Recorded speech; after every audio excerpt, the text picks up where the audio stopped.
He never moved his family out there. They always stayed here. Yeah. Okay, I'm speeding. Okay. You're all set, Lou. Just try to stay where you are. Yeah, I will not move. Beware of the tripod light. Well, since I was telling you about it, if I was going to ask you what Chicago politics are like, and you would start with Chicago politics is, what's Chicago politics like? How do you describe it? It's probably the last vestige of the old traditional organized form of politics in the nation today. Clearly, in big cities in the 19th century and the early part of the 20th century, there were tightly controlled political machines, for lack of a better word, which relied to a great extent on patronage and jobs to fuel the success of the political machinery. Most of those jobs are gone now. But here in Chicago, there still is a last vestige of that type of precinct-oriented, ward-oriented organization politics. What is it about Chicago? I mean, Can we break just for a second? Steve, we never check level. when you get speed. Speeding. Okay, that was fine. What is it about Chicago that makes it different? I mean, why here for that? Why here for being the last vestige? Is there something about people's interest, or is it politicians? Chicago has always been a very political town, and the newspapers in Chicago traditionally have given a lot of attention to Chicago politics. Whereas in New York, if you read the New York Times, you won't see very much about New York politics or government. The focus is on international affairs or national affairs. But then too, I'm convinced that much of the reason why Chicago still does have a remnant, if you will, of a political organization is the fact that Richard J. Daley dominated the scene here in Chicago as both the mayor and the head of the party for a considerable period of time, from 1953 when he became party chairman, and then in 1955 when he was elected mayor, until 1976 when he died. And so when a lot of other cities were going through those changes that resulted in the collapse of the political organization or the abandonment of the political organization, Richard J. Daley still held that together up until the middle 1970s. And then, of course, part of that continued on and survives until today. What did the machine, the organization, depend on? And say is the machine. It depended on Or you'd start off with saying the machine or the organization depended on. the organization, or the machine as the critics would refer to it, depended on a highly organized type of administration that basically rewarded precinct workers who developed loyalty from the voter and delivered votes on election day with patronage jobs. Of course, that was expanded a great deal during the Depression when charity, to a very great extent, coal for the stove and turkey on Thanksgiving or holidays, also became part of the political currency. And although there are those who would criticize that as being a callous way of exploiting people's hardships, as a matter of fact, I could argue that indeed it did fill a void during those years, and that in many instances those politicians, who may have, at least in part, been motivated by selfish interests, still accomplished a great deal of good.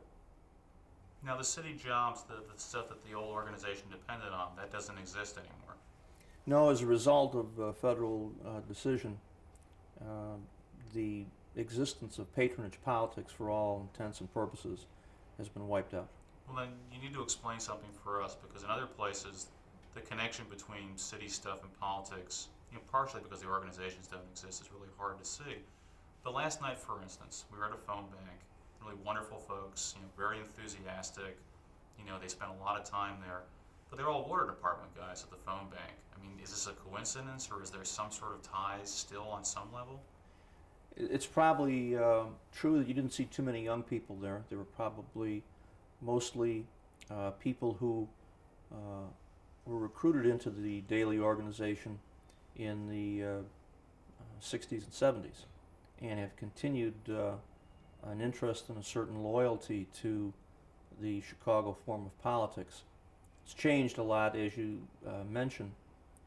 Now there's phone banks, whereas 30 years ago, the practitioner of Chicago politics would traditionally be walking the streets, ringing doorbells, delivering campaign literature, doing a check and minus on the poll sheet to determine whether or not the family was either in favor of or opposed to that particular precinct worker's candidate, and then a follow-up on election day to get the voters that had pluses behind their names out to the polls.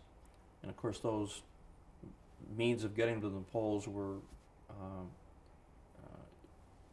any variety, whether it involved hiring the person in the household, pay them to stand at the poll for an hour and make sure that they got their fellow family members out to the poll, or providing a ride to the polling place for the person that didn't want to vote or couldn't vote unless they got a ride, or providing a babysitter to watch the kids while mom and dad would go to vote, or arranging for a incapacitated ballot.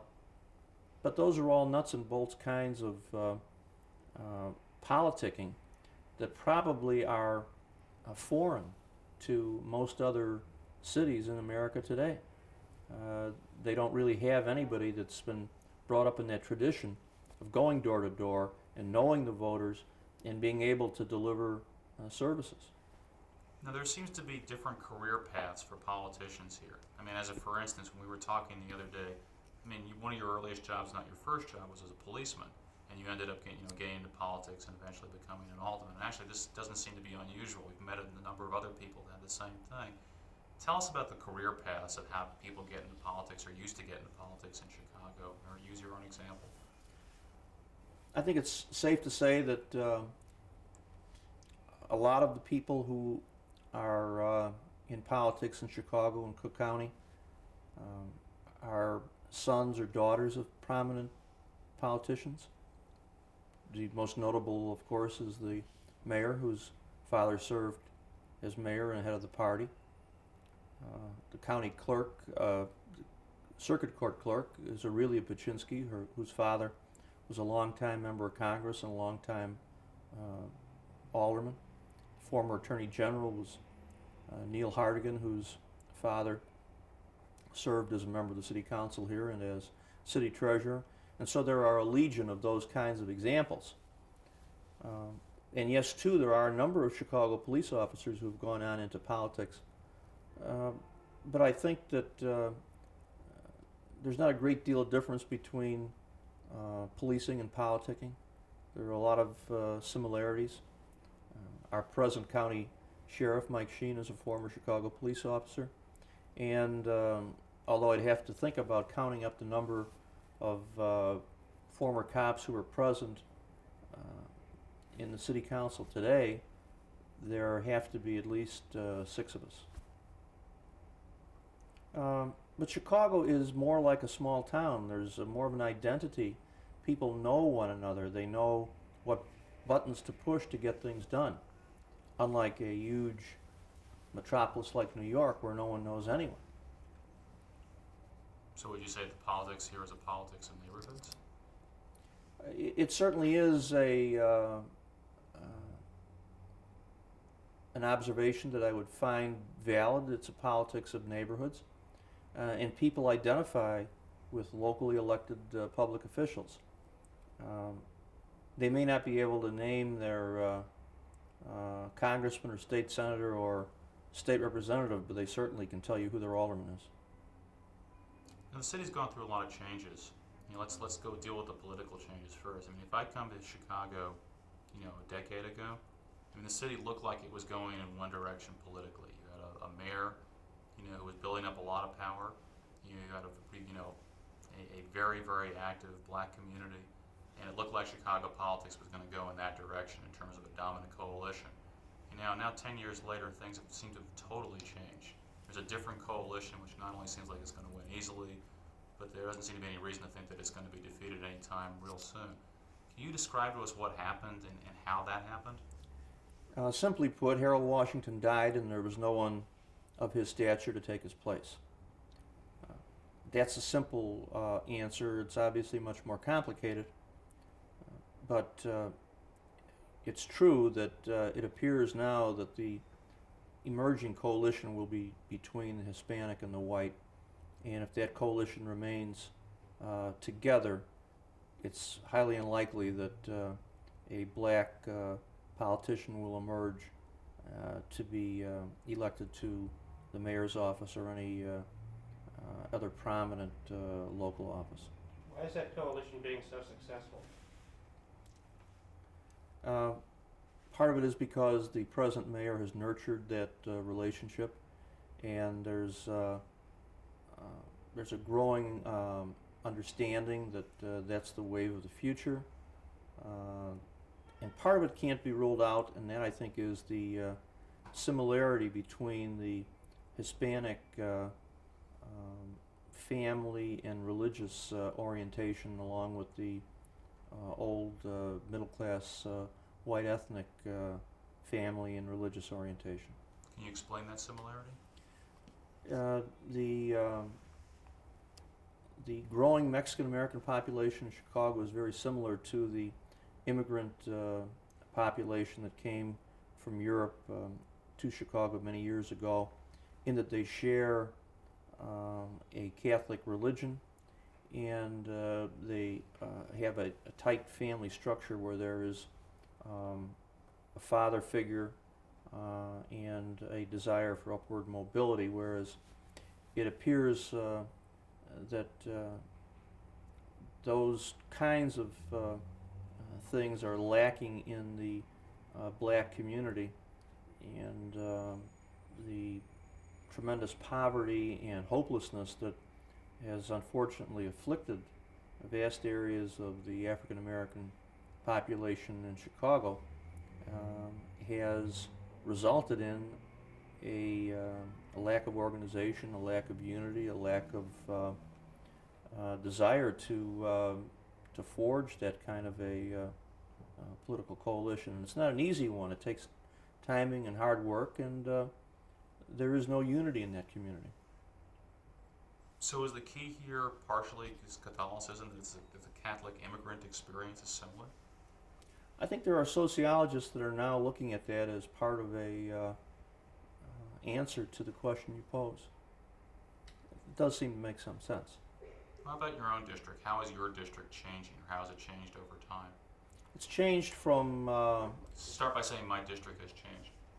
well, the area I represent has changed dramatically from being an all-white ethnic kind of community to being about 30% Hispanic. By ethnic, I mean Polish, Slovak, Irish, etc. It's probably condescending to not include Mexican Americans or Hispanics in that category ethnics, because they, in truth and in fact, are an ethnic division. It's just that the common parlance, the common descriptive terms have generally lumped ethnics into a category which is assumed to be all Caucasian. So as a politician representing people, how has this change affected you? Well, I'm aware of the fact that in politics it's a game of addition and multiplication, not a game of division and subtraction. And the key to politics is putting people together and adding up votes. As the learned philosopher Edmund Burke once observed, in politics there are no permanent enemies, no permanent friends, only permanent interests. And the interests of most politicians involve getting elected and forming coalitions that can continue to hold power.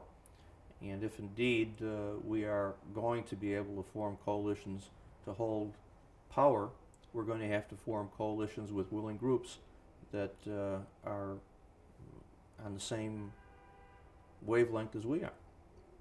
And as a necessity, given, of course, the huge division between the Democratic Party on the one hand, the blacks, on the other hand, the whites, and the lack of a willingness on the part of a lot of those blacks to cooperate with the whites, I think that the white politicians were driven to coalescing and unifying with the Hispanics.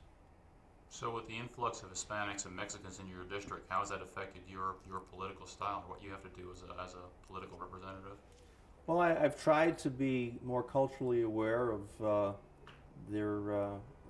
of the Mexican Americans' needs and requirements. I'm trying to learn some Spanish. I'm trying to, if you will, address the needs of those new residents.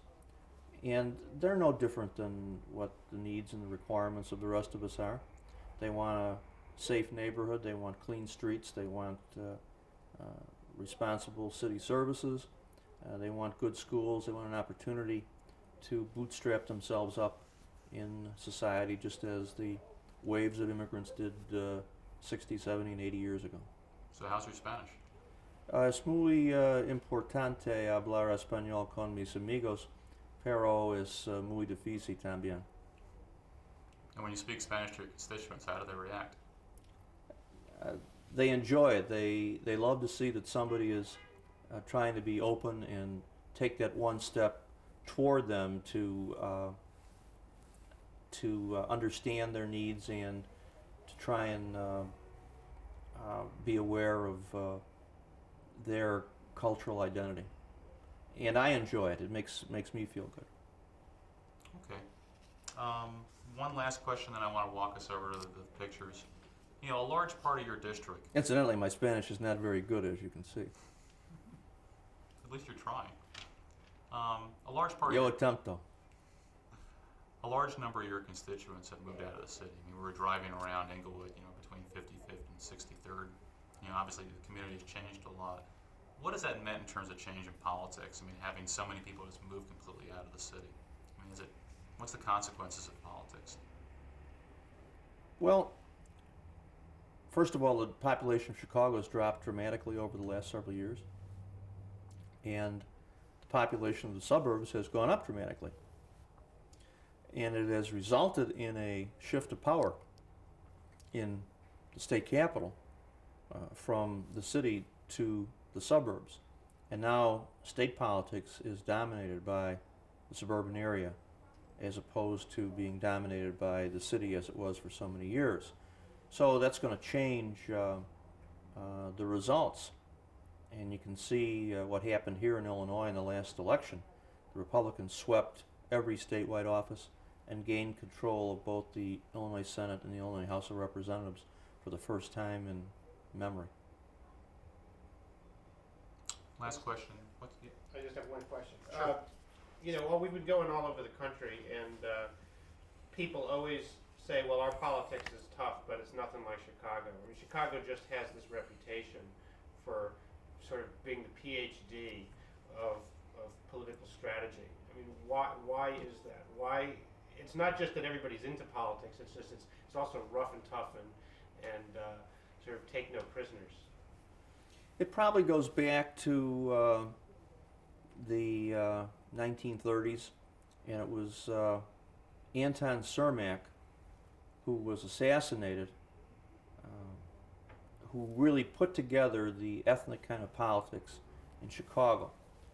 And then through the 30s and the 40s, the Kelly Nash political machine functioned in tandem with organized crime. The local Democratic leader in each ward in the city picked the local police captain. And a lot of the political workers and a lot of the political revenues that were available came from gambling, at that point horse betting.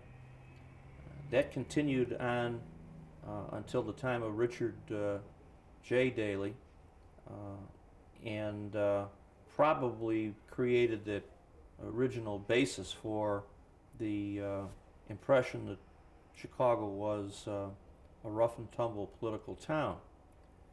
There is no way of denying the fact that historically there have been a great many acts of violence connected with politics in Chicago, but I suspect that in other large urban areas that was also the case. It probably never was the case in the emerging areas in the West, because by that time things had changed so dramatically in terms of our overall society that there was a system that simply wouldn't stand for violence to be connected with political activity. Alderman Burke, you've been all over the country. What is that quality that you need here that you might need more of here than someplace else? Well, Harold Washington was fond of saying that politics ain't beanbag. Probably take somebody that's resilient and doesn't have a thin skin and is willing to come back after defeat, and that factor can be cited time and time again, not only with Richard J. Daley, who was defeated for Cook County Sheriff in 1946, who ultimately came back to be the premier politician of Chicago, but also is the case with his son, who was defeated in 1983 in the Democratic primary for mayor, but yet was able to come back in 1989 and become the mayor. Now, obviously, there was some elements of fate that played a role in that, but it still demonstrates resilience and the ability to stick at it. Okay. Why don't we go over to Let's the do a bit pictures? of room tone first over here. 30 seconds and no sound, and then we'll go over to the pictures and wrap it up.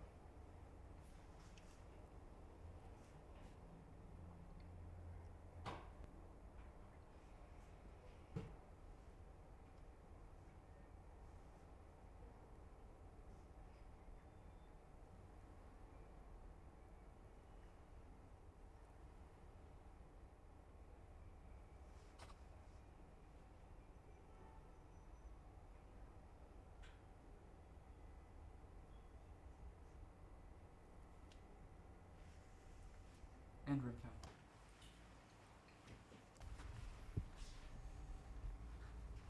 Okay, ready when you are. So whenever you're ready, what are these pictures? Where are these pictures? Well, these are former chairman of the Committee on Finance. Traditionally, the chairman of the Committee on Finance is the leader of the City Council.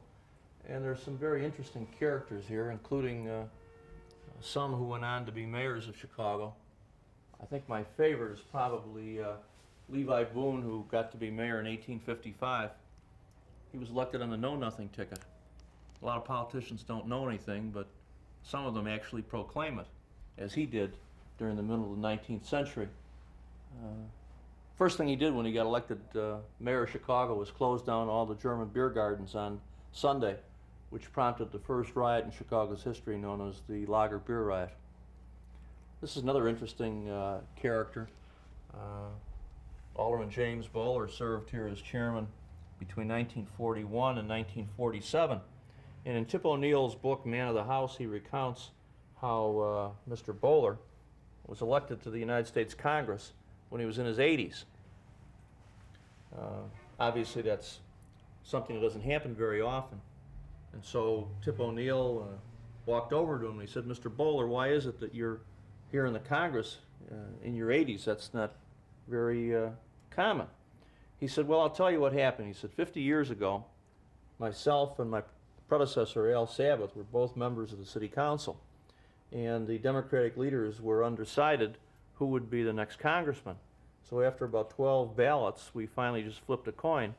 And the winner of the coin toss would go to the Congress, and whomever lost the coin toss would then replace him when he retired or moved on.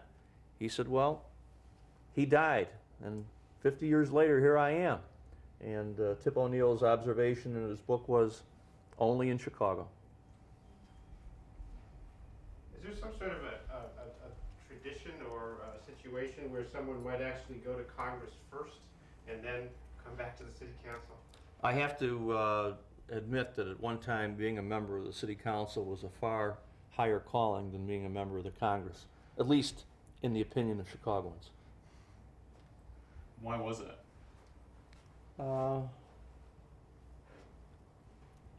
To say it was strictly for corrupt reasons would probably be unfair, but I think a lot of Chicagoans simply didn't want to leave Chicago. They like it too much here. Are the who's the power in the wards? I forgot to ask you this before. Now and then, with alderman, ward committeeman.